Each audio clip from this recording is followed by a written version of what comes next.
illegal exchange of information. A motley crew of foreign organizations, defectors, smugglers, Chinese middlemen and businessmen, and North Korean soldiers who turn a blind eye with bribes comprise a sophisticated network that links North Koreans to the outside world. In addition to facilitating the movement of goods like cell phones, laptops, medication, and clothing, this network brings foreign information and media into the country. The accompanying diagram illustrates the interrelated nature of these various actors. Foreign NGOs that raise funds to create content, fill USBs and DVDs, send shortwave radios, and create ways to get these to smugglers comprise what I call the compassion-driven network. These goodwill-driven organizations work to bring positive change to an oppressive society. Profit-driven networks are all the smugglers both inside and outside North Korea who help move these USBs and other vehicles of foreign media purely for profit. These actors do not care if the USBs contain audio Bibles or porn. I would also include in this group the marketeers who sell them on the black market. For these individuals and organizations, the profits they earn upon delivering these materials into North Korea outweigh the risk and costs involved. And finally, the demand-driven networks are comprised of consumers who watch and listen to the content. These three networks work in concert to push and pull information into North Korea and make the distribution process robust. For movies, TV shows, soap operas, books, music, and encyclopedias have been making their way into North Korea illicitly. This active flow of goods and information now plays a central role in the social consciousness of North Korean individuals and has sparked irreversible changes inside North Korea. One of these changes has to do with media consumers' heightened awareness of higher living standards outside North Korea, which has compelled many North Koreans to question why they have to be so poor. It's not that different from what many Russians refer to as the battle between the television and the refrigerator, that is, the push and pull between state propaganda and living standards.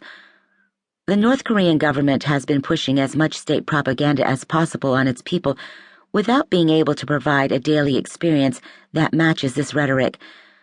The government even went so far as to launch a "Let's Eat 2 Meals a Day" campaign in the early 1990s to encourage decreased food consumption.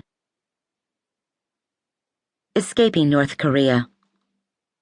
North Korea has a population of approximately 25 million. Leaving the country without permission is considered treason and is punishable by death, yet many have tried to leave in pursuit of a better life with more opportunities.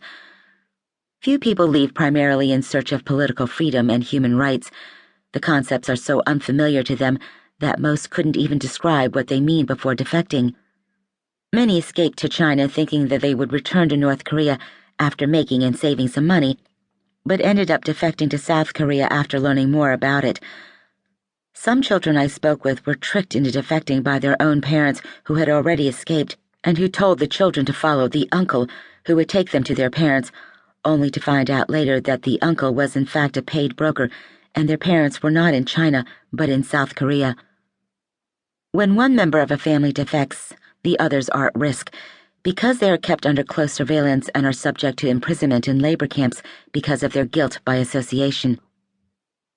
Since North and South Korea are separated by a 2.5-mile-wide, mine-ridden demilitarized zone, defectors aiming for South Korea go through China first.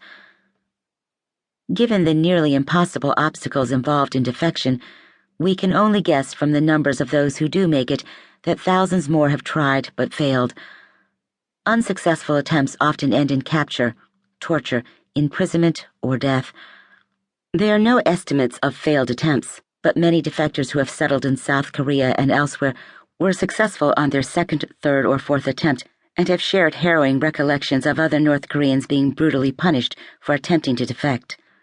Currently, nearly 30,000 North Koreans have settled in other countries, including 29,900 North Korean defectors who have successfully reached South Korea, approximately 650 defectors who are now in the United Kingdom, and 194 who made it to the United States. There are small numbers of defectors in other European countries, as well as in Canada, Australia, and Southeast Asia. North Korea shares a 17.5-kilometer border with Russia, but this is an irrelevant